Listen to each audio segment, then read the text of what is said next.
Broadcasting from the business capital of the world, this is the Podcast Business News Network. We are back with David Fradin, our mastermind behind Spice Catalyst. That's right. He's the president and owner of SpiceCatalyst.com, training and consulting on services and products. And he's helping so many with his 5 keys to product success. And again, he joins us today. We're going to recap a little bit about what we spoke last time and then continue down the conversation and continue to help all you out there with product marketing strategies. So welcome back. How are you? I'm doing great. Great. Is there anything you want to say to our listeners before we start today? Give us a little insight to who you are and what you do. I mean, that's a whole show, but we could do an abridged version. We did that in the first episode. Yes. The 4th episode. So my background includes product management at Hewlett-Packard and Apple and general management at Apple, running the Apple III business unit. And he's an author, and he's, like I'm saying, we need the abridged version. You are just a mastermind of so many and so many things. So we're glad you're back here. And I know you wanted to kind of recap a little for last week. That was the product market strategy, right? And we're going to continue along that lines today into the 31st. So technology insights, perfect storm, and we'll get to that in just a sec. So back us up a sec. Remind us what product market strategy is and what we've been talking about. Well, it's one of the 5 keys to product success, and about 35% of new products every year fail in the marketplace, resulting in a loss of over $1 trillion. So we started out with the mnemonic SPICE, which is our company name, Spice Catalyst, and the S stands for product market strategy, P stands for repeatable process, I stands for having the information necessary to make informed decisions, C stands for understanding your customer, and E involves having the 130 competencies or skill sets within your organization for product success. So then the second through this episode, we've been drilling down into some of the most important of the 32 components of the product market strategy. And we covered last week personas, which is way you define who your target customer is. We also talked about competitive and market research and how you do that. And then we got into 16 major, what we call perfect storm trends that are occurring in society now, which will drive the success or failure of current products and services and also drive the creation of new products and services.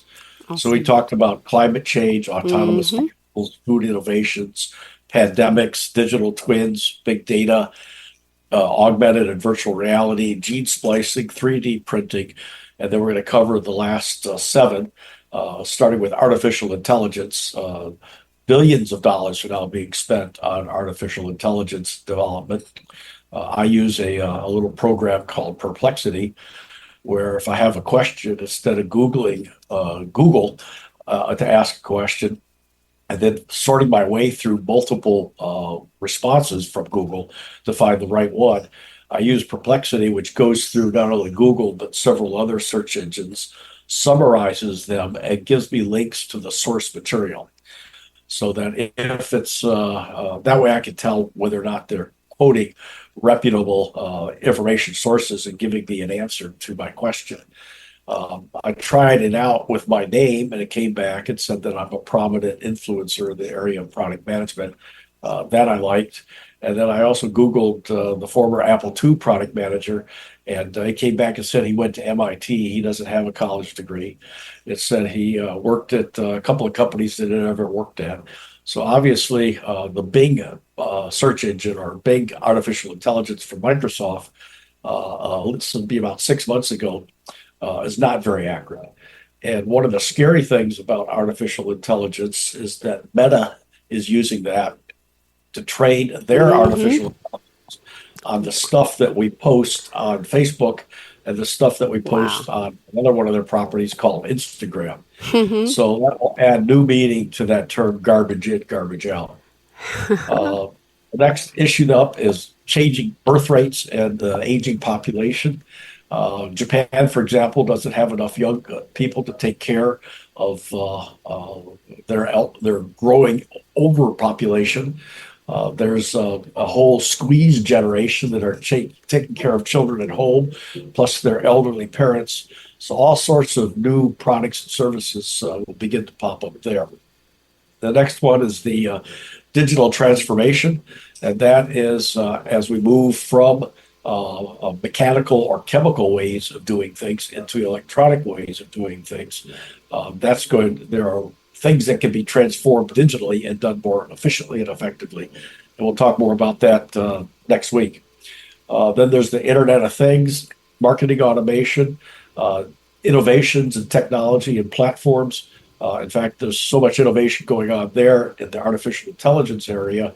The 3 Mile nuclear plant is going to be reopened just to power a data center because those things take so much electricity.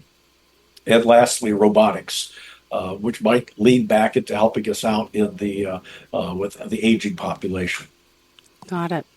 Well, thank you for joining us and for being here. And I know there's so much with AI that I don't even understand people are talking about, but it's really taken over in a big way. And it's been great, right, in some aspects. But then it was in the news a few weeks ago. AI, like if you're doing, what was the search on? Someone did a search and asked Google, whatever it was, and the AI came up with the wrong answer. It was to harm someone instead of to do something wrong. So they realized there's some glitches with this AI stuff, right? But it really is taking over. And you mentioned now AI is training AI. It's that advanced. Yeah, the AI results will be based entirely upon what it's trained on. So if it's trained on garbage, like what's a lot of the posts on Facebook, it's going to spurt out garbage later. AI is being used by X, or formerly Twitter, and now the negative posts and the MAGA posts are trending twice as much as other posts, so that you can no longer rely upon it as a source of news or information. Got it. Well, thank you. And let's continue. We're talking about those technology insights, the product positioning, what's available, total availability on the market, and the penetration strategy. So let's continue. Well, the next task to do in your product, as you write your product market strategy, is what we call product positioning. And it's been described as a position in your mind. So you stake it out in terms of those things that your customer finds most important. Okay. So when you do your market research, you find out what things are really important to them, and then you try to take a position in the marketplace which emphasizes your ability to deliver on those things that they feel are most important. Positioning then later leads into the promise of the company or the promise of the product, which we call branding. Okay. And a lot of people run around talking about branding, but it's preceded by figuring out your product position. For example, back at least until the mid or late 2000s, 2 decades ago, Microsoft was well known for having software that was very difficult to use. For example, in order to stop a Windows machine, you press on the start button, which make no sense whatsoever. You open up, say, Excel, and you got a deadline to deliver some spreadsheet to your boss, and Microsoft is so smart, they decide to update their software while you've got a deadline without asking you first, would you like your software updated or should I do it later, like Apple does. So that's what caused me to say that the brand, which is sometimes epitomized in the tagline that a company would use, that the tagline for Microsoft should be helping more people feel more stupid than any other company in the world. Yep.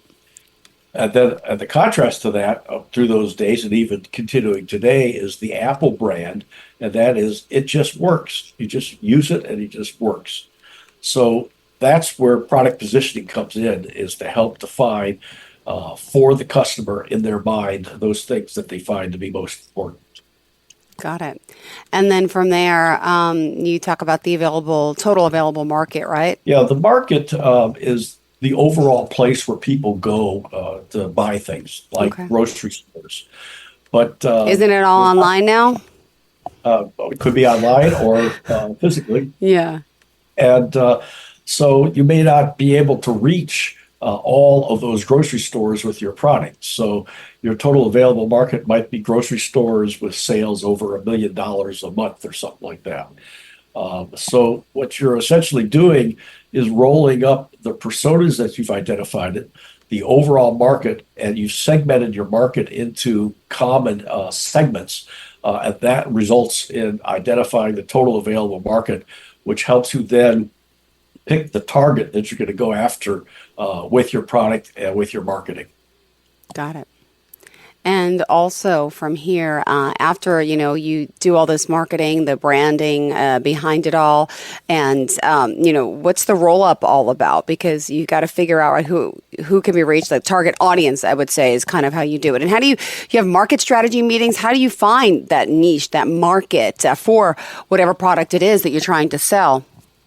Well, you do a combination of market and competitive research, and then you have with the different departments in your company, your marketing department, your PR department, your sales department, your customer service and support department, just about everybody except manufacturing, because they don't really look into those things. And you also need to talk to your engineers.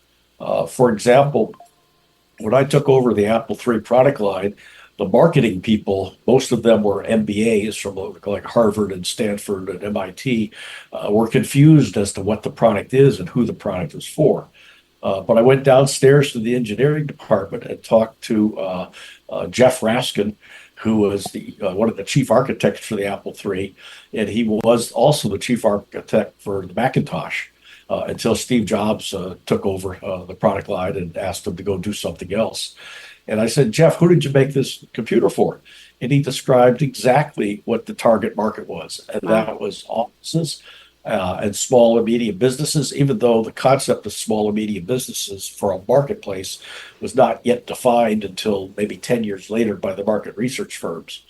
But he knew exactly who it was focused on. And that gave me the visibility as to who I should be targeting with the product in terms of the marketing. Awesome. Thank you for sharing that. Also, let's remind everyone how we can contact you. David Fradin is here from Spice Catalyst. That's SPICECATALYST.com. Go right there to the website, or do you have a phone number you want them to reach out to you at?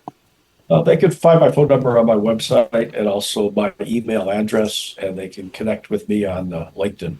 And don't forget the amount of workshops he has, courses, books, very modest, but there's a lot that we'll ask you about at the end. But we want people to go to the website, of course, and check you out and purchase some of the books. It's so helpful and insightful. What is your latest book, by the way? What is the title of that one? Building Insanely Great Products, Organizing and Managing Insanely Great Products. And then a little textbook of 796 pages long, which is Successful Product Design and Management Toolkit.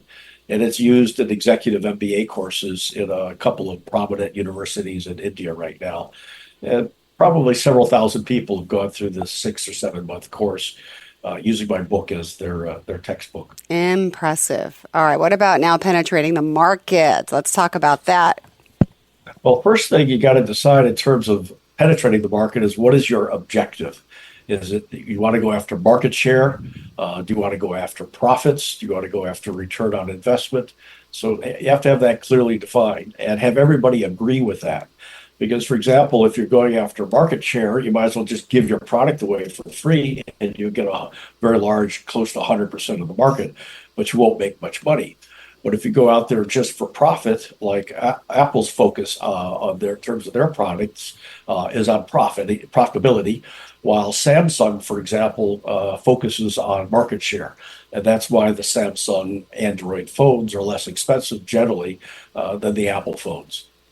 So then you have to decide when the timing as to when you start doing it.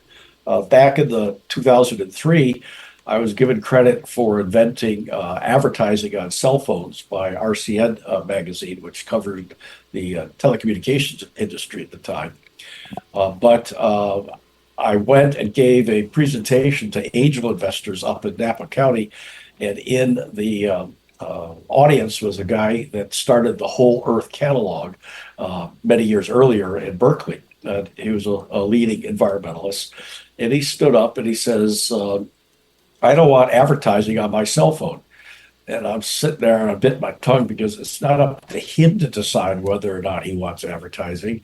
It's going to be up to the manufacturers of the phones and the people that write software for the phones, whether or not they're going to do embedded advertising, just like you see ads embedded in magazines and in websites and in newspapers and on the radio and so forth. He can't make that type of decision. Well, it turned out the phones that were shipped at that time were not powerful enough to handle the graphics and the advertising that I had envisioned for the marketplace. So I went out of business about a year before the iPhone came out, which made cell phone advertising practical and profitable. And the last time I checked was a few years ago. Cell phone advertising is now over a $15 billion a year business. Wow. Where these are spending money on ads on cell phones. But this fellow, as a visionary back in 2003, didn't think anybody should have it or want it or it should be done. So timing is critical. And the way you know that your market has opened up is when you have found 15 unmet needs, as described by a company called Synergym in San Francisco. Okay. Find those 15 unmet needs, then your chances of having a successful product is very good. If you go out there early, like I did with cell phone advertising, there was no unmet need that anyone. Mm-hmm. So I failed. But by the time the iPhone came around in a few years, the unmet needs were identified and it was fulfilled by cell phone advertising. And that's how you know. And then when you have so much competition on all of those unmet needs, that's when you convert yourself to what the Boston Consulting Group calls a cash cow. And you stop spending money on development and just spend money on marketing to try to get as much cash out of that product line or that service as you possibly can before you discontinue it. Got it. Thank you. All right. And also moving on to talk more about your, we're talking product market strategy if you are tuning in here. And we're going to talk more now about basically the distribution of it, right? Are we there yet? We still have to finish a little more on the penetration or back to distribution? So we could go on to distribution. That becomes a key thing you have to identify with your persona research where your customer lives. And where your customer goes to buy. So if they buy things on Amazon versus their local bookstore, then you got to figure out a way to get your product or service on Amazon as opposed to trying to find some way to sell it to the local bookstore. So you have different channels, you have different partners, you can have different affiliates. For example, if you want to start a business, you could focus it around a certain area, like maybe beauty products. You can become an affiliate of Amazon. Mm-hmm. It links to beauty products that you want to sell that you stick on your website. So when anybody goes to your website and clicks on a beauty product, they're taken over to Amazon. A little tag is in that link, and you're able to make a little commission off the sale of that product as an affiliate. Other examples of affiliates is the National Association for Retired People. They sell car and health and automobile and home insurance and that type of thing. So they've teamed up with insurance companies that offer those types of things, and they make a commission off the sale of those additional products. Then you can use distributors. A distributor is an entity that takes title to the product and then turns around and sells it to the retail stores. Okay. Do like Apple did when it started, use manufacturers' rep firms, and they're just a sales force. You could have stores, both brick and mortar and also online stores. There is also things called a value-added reseller, which will take your product and add some more value to it and then sell it as it is embedded in some other product. And then there are systems integrators that will integrate products into their products. Boeing, for example, is a big systems integrator. And lastly, there's the original equipment manufacturer, or OEM. You build the thing and you sell it to somebody else and they put their name on it.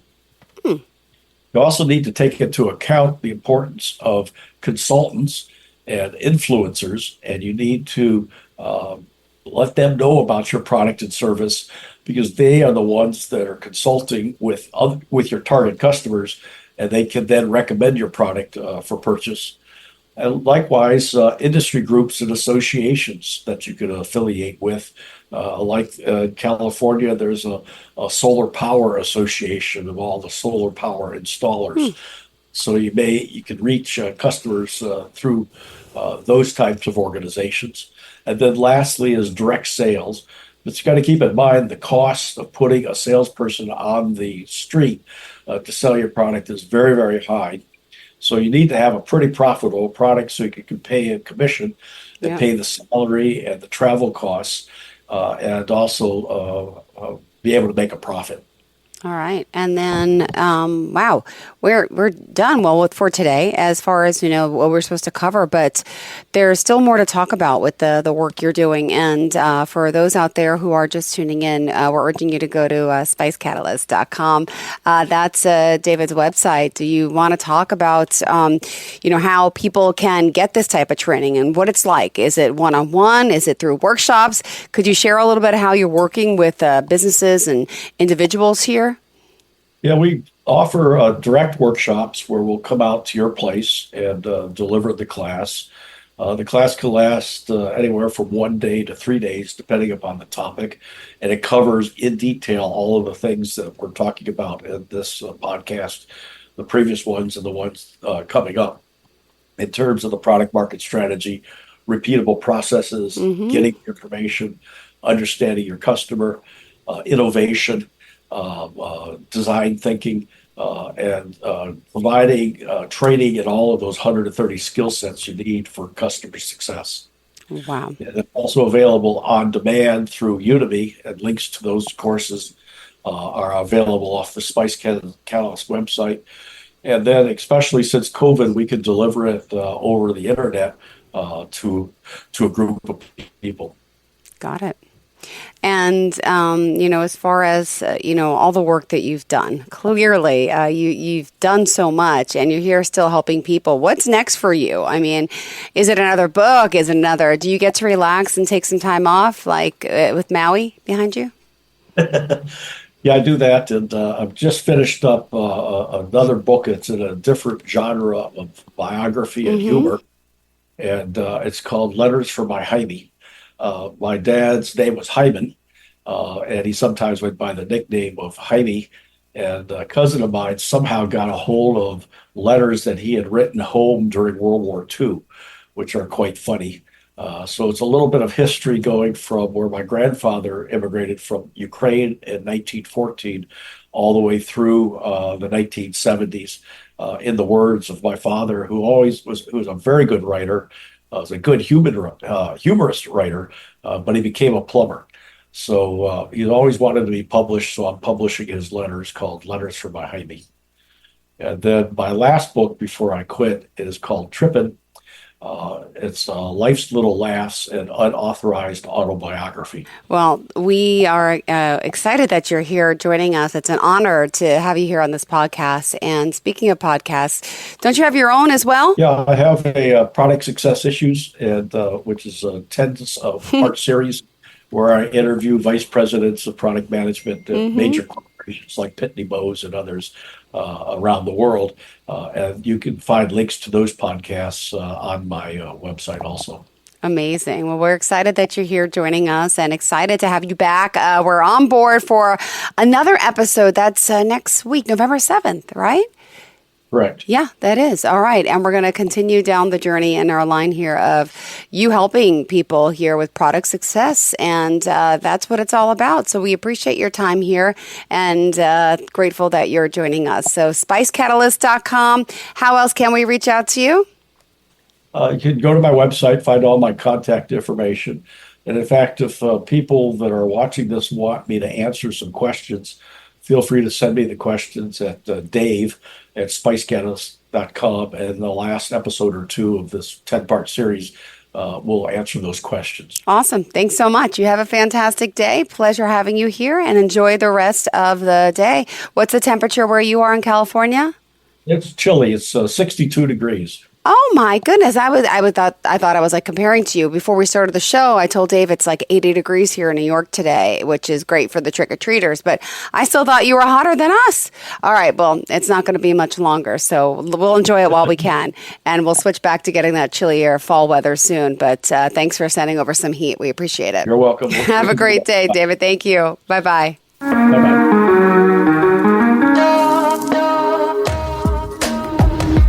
Broadcasting from the business capital of the world, this is the Podcast Business News Network.